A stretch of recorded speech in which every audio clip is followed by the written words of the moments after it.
Good day mga ka-farming. Nagbabalik po ang inyong Kapongs TV channel. Today idol ay samahan niyo ako sa aking pag-vlog mga Kapongs TV. Ngayon po mga Kapongs TV ay kukuha tayo ng water lily. Isa po itong organic na pagkain sa ating alagang itik. Makatipid po talaga tayo nito. Bukod po sa asula ay marami pa pong organic na pwede natin pakain sa ating alagang mga itik. Tulad na lang po ng sanang saging, kangkong, at saka water lily. Ngayon po ay kukuha tayo ng water lily. Subukan natin na ipakain sa ating alagang itik. Idol, kung mag-ipik to idol, ay isa talaga po itong napakalaking tipid sa ating pakain. Kasi kung hindi tayo magdidiskarte mga idol sa ating pakain ay talagang magasun tayo mga idol. Kaya ngayon idol, nanood ako sa YouTube. Ang water lily pala ay kinakain din ng itik mga idol. Kaya dito sa amin meron ako nakitang water lily, ay susubukan natin na kumuha at pakain sa ating alagang itik. Kung kakain naman na ito hindi. Kung kakain na ito mga idol ay magpaparami tayo sa ating farm para nang sa ganon ay hindi tayo meron sa pakain. Idol, kung di pa po kayo nakapag-subscribe sa aking channel, supportahan nyo pa ako, subscribe my channel, click the notification bell and like na rin po and comment. Kung may mga katanungan po kayo at advice sa akin ay malabot po ating tatanggapin yan mga Kapongs TV. Supportan nyo po ako sa aking pag-vlog. Thank you po. Okay, ito na po mga Kapongs TV. Malapit na po tayo sa ating kukuhaan ng water lily. Bali itong water lily pa po mga Kapongs TV ay nasa 10 daan lang po. Sa mga gusto mag-farming dyan, advice ko po sa inyo, kung gusto nyo po makatipid ay magtanim na po kayo ng asula. Isa pong advice yan, number 1. Saka po water lily. Isa po itong organic na pakain sa ating mga alagang itik man, manok dyan. Isa po itong malaking tipid mga Kapongs TV. Kasi nagbabalak kang mag-farming dyan, ay simulan nyo na po magtanim para po na sa ganon ay makatipid po tayo sa ating pakain. Kasi kung puro tayo feeds mga Kapongs TV ay talagang mapatay tayo dyan sa gastusin. Hindi kaya yan, mas anong gastos talaga mapakain ng ating itik kung hindi tayo mag-discard sa pakain. Kaya ngayon mga Kapongs TV ay kukuha na tayo at magtatanim tayo ng water lily sa ating farm. Yan po sila mga Kapongs TV oh. Ang lusog po kahit nasa 10 daan lang po yan. Yan po sila.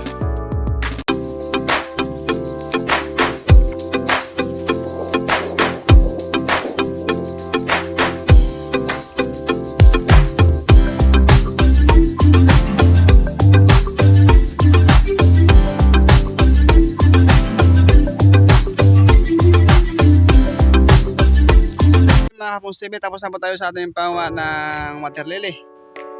Ito na po mga Kapongs TV, isang balde lang po yung ating kinuha. Bali mga Kapongs TV, subukan lang po natin ngayon mga Kapongs TV kung talagang kakainin talaga ito ng ating alagang itik mga Kapongs TV. Kasi may nakita po ako sa YouTube na pinapakain po nila yung water lily. Kaya po mga Kapongs TV, susubok ko tayo ng kunti lang. Kung talagang kainin mga Kapongs TV ay magpaparami tayo nito sa ating farm. Okay mga Kapongs TV, samahan nyo na po ako sa aking pag-uwi na po mga Kapongs TV para po natarin na ating nakuhang water lily. Bali mga Kapongs TV, haluan po natin ito ng asula. Kumbaga hindi lang po ito puro na water lily ng ating pakain sa ating itik, kundi hahaluan din po natin ng asula saka kunting feeds mga Kapongs TV. Kasi para makatipid tayo mga Kapongs TV, dapat mag-mix tayo ng mga pagkain o organic na pagkain dyan. Mga Kapongs TV, kung nasa isang buwan na po sila mga Kapongs TV ay bibili na po tayo ng darak. Kasi ang darak po talaga ay isa kung talagang napakalaking tipid po. Kasi pang mix po natin to sa ating mga organic.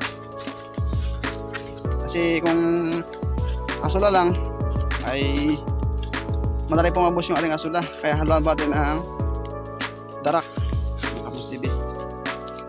Basta sa pag-mix po, hindi po dapat mawala yung darak kasi ang darak talaga ay napakalaki, may tulong ito sa ating pagkain. Kumbaga mga Kapons TV ay sa pagdagdag ng darak ay mapalaki yung ating pagkain. Okay mga Kapons TV, samahan niyo ako sa aking pag-vlog. Supportan niyo po ako sa aking channel. Kung di pa po kayo napag-subscribe mga Kapons TV ay mag-subscribe na po kayo and click ang notification bell para po update kayo sa aking mga video na labas.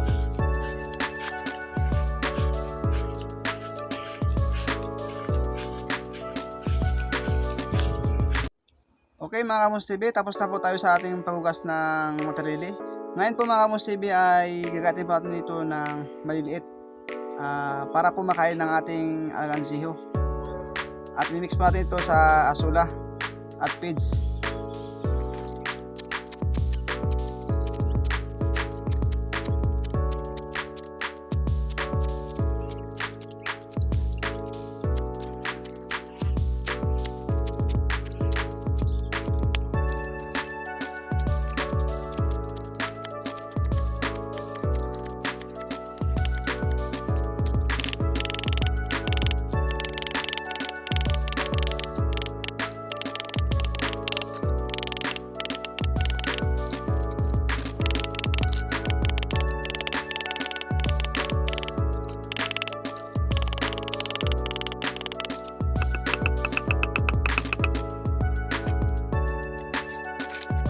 Yun na po mga Kapons TV yung ating tinatad na water lily.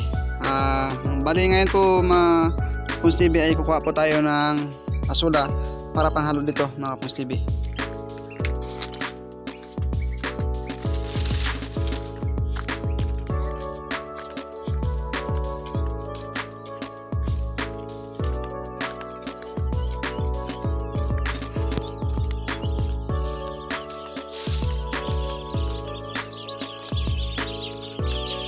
Yan na po sila mga Kapons TV oh.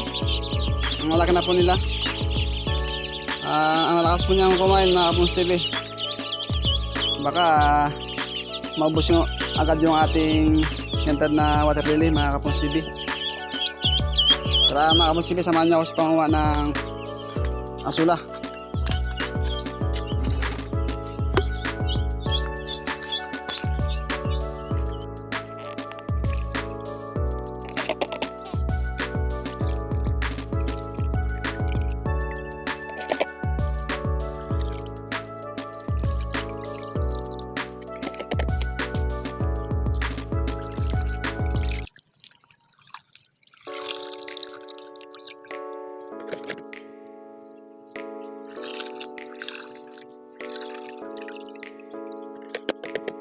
Okay mga Kapons TV, ito na po yung ating nakuhang asula at natad na water lily at kating tabong feeds mga Kapons TV.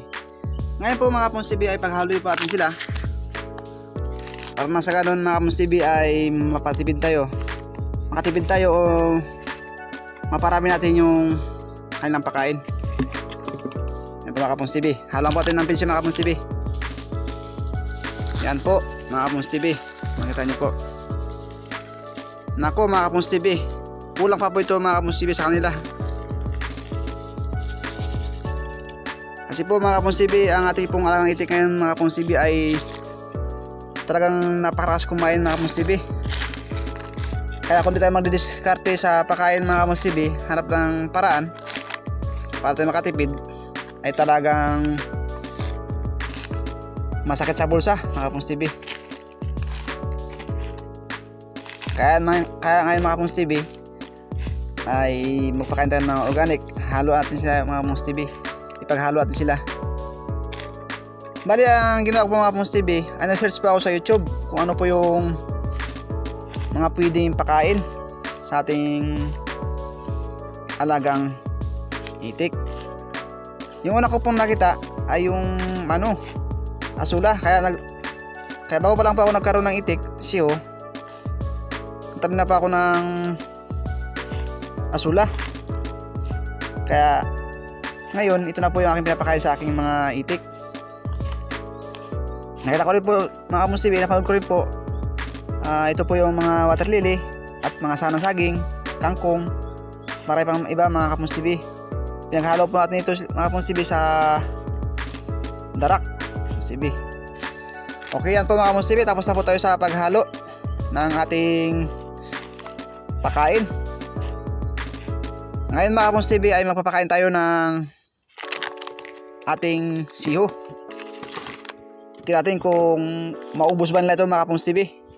Pinaghalo nating asula, water lily at feeds. Nako, sure mga Kapons TV, talagang kukulangin to. Dahil napakasiba po talaga kumain yung ating alagang siho.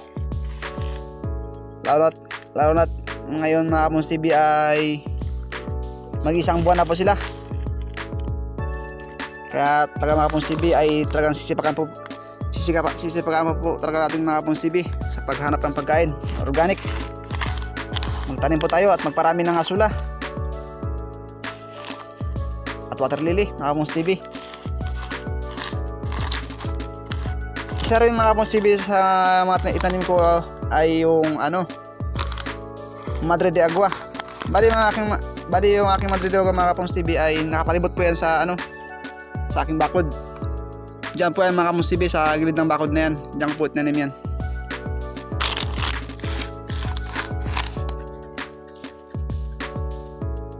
Mga Kapons TV, dito na po tayo sa ating kulungan mga Kapons TV. Kung makita nyo mga Kapons TV, halos di pa ako makalakad sa dinaan ako mga Kapons TV. Ay inabangan na po nila yung aking dadaanan. Gusto na kumain ng asula. Pero hindi na lang mga Kapons TV, nalaan natin ito ng lili. Ngayon mga Kapons TV ay makapakain tayo sa ating alagang siho. Ngayon makita natin mga Kapons TV kung talagang kakainibat talaga nila yung water lily. Ito na mga Kapons TV.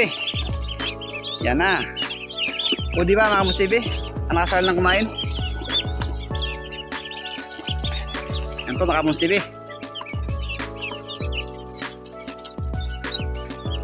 Yan po sila.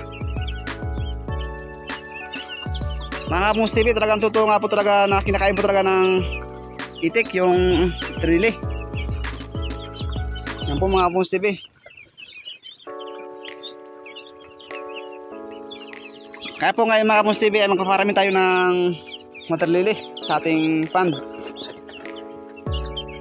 Isa po itong organic na talaga makakatulong sa ating pakain. Yung mga Kapons TV, ang lakas lang kumain. Ngayon po, alakas kumain yung aking mga alaga. Kapons TV. Semi-organic po yan. Pakain. Kasi kung magpuro feeds po tayo, ay talagang magastusan po tayo sa pakain. Kaya mag-mix-mix po tayo ng mga organic dyan. Marami po dyan sa tabi-tabi mga Kapons TV. Kung talagang gusto nyo makatipid. Sipagkatsaga lang po mga Kapons TV ay talagang kikita po tayo. Yan po sila mga Kapons TV. Ito nyo po mga Kapons TV. Ubus na po yung kanilang pagkain. Halos kulang pa po mga Kapons TV. Kaya po advice ko sa mga gusto mag-farming dyan, mag-itikan, ay magtanim din po kayo ng water lily. Dagdag nyo po ito sa inyong tanim. Bukod sa may asura kayo, water lily pa po kayo mga Kapons TV. Ay talagang makakatipid po talaga kayo mga Kapons TV sa organic pagkain. Okay mga Kapons TV, hanggang ito lang po yung aking video. Kung di pa po kayo nakapag-subscribe, hiningi ko po ang inyong pag-subscribe at pagsuporta mga Kapons TV. Click ang notification mga Kapons TV and like na rin po. Mga Kapons TV, kung may comment po kayo, mag-comment lang po sa comment section. At kung may mga advice po kayo sa akin na ibigay, ay mag-comment lang po kayo at malugod po natin tatanggapin yan at susundin kung may mga comment po kayo o advice sa akin na pakain, kung ano pa bang maaaring pakain dyan sa ating mga alagang itik. Mga Kapons TV, kung baka may mga alam pa po kayo dyan na organic, mag-comment lang po kayo sa aking comment section para po may upload natin sa ating alagang itik, para po makatipid tayo mga Kapons TV. Okay mga Kapons TV, hanggang dito lang po yung aking video. Maraming salamat po at thank you for watching po.